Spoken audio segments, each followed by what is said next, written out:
Are you all right, little kitty? Oh, Kitty's scared of cemeteries. What if there are zombies? Cemeteries can be spooky, that's true. But whether they hide zombies or not, we'll find out by answering, are zombies real? Zoom in! The idea of the dead rising from their graves isn't new at all. The Epic of Gilgamesh, one of the world's oldest stories from Mesopotamia, around 2100 BCE, actually mentions the dead crawling up to eat the living if the gods allowed it.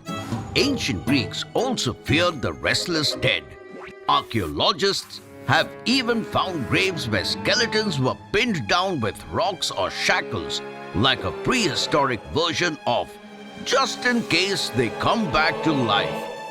Pretty creepy, right? Fast forward to the 17th and 18th centuries in the Caribbean. This is where zombies, as we know them today, really took shape. The idea comes from Haitian voodoo traditions, where stories told of sorcerers called bokos who could use magic to bring a person back from the dead, or sometimes to enslave the living by taking control of their will. These zombies weren't flesh-hungry monsters, but more like soulless workers. This version of the zombie reflected the horrors of slavery on the island. For the same reason, the Haitians view zombies as victims who deserve to be sympathized with and cared for. By the 20th century, zombies had shambled their way into Western culture with the release of the first zombie movie, White Zombie, in 1932. Starring Bela Lugosi, it borrowed heavily from Haitian folklore, showing a master using magic to control the undead. But things changed dramatically in 1968 when filmmaker George A. Romero released Night of the Living Dead. Suddenly, zombies weren't controlled by sorcerers. They were contagious, flesh-eating monsters spreading doom with every bite. This movie basically created the modern zombie apocalypse genre we know today. From there, zombies exploded in popularity. Movies like Dawn of the Dead, 1978, turned zombies into social commentary.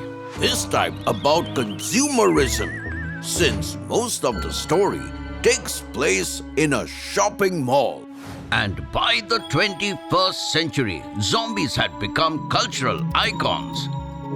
Think of video games like Resident Evil, blockbuster films like World War Z, and even the long-running TV show, The Walking Dead.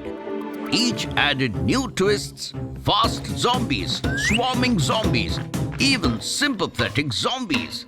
But the core idea stayed the same, the dead rising to challenge the living. But here's the wild part. Science sometimes dips its toes into the zombie pool too. In nature, there are zombie creatures like ants infected by fungi that control their brains, or wasps that turn cockroaches into living hosts. Scientists even use zombie as a nickname for certain viruses or mind-controlling parasites. So, while human zombies aren't real, biology proves the idea of mind-controlled, shambling creatures isn't entirely fiction. Today, zombies are more than just monsters. They are metaphors. They represent fear of losing control, fear of disease, and even fear of society falling apart.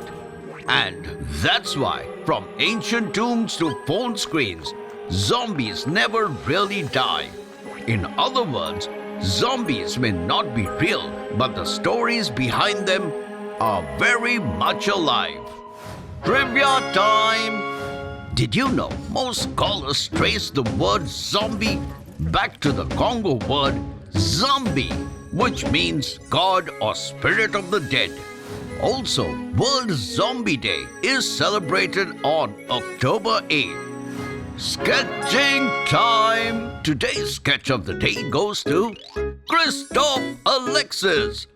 Hope you learned something lively today. Until next time, it's me, Dr. Binocs, zooming out. So, little kitty, zombies aren't real. Well, except maybe the modern kind. Phone zombies. Did you say something? Well, never mind.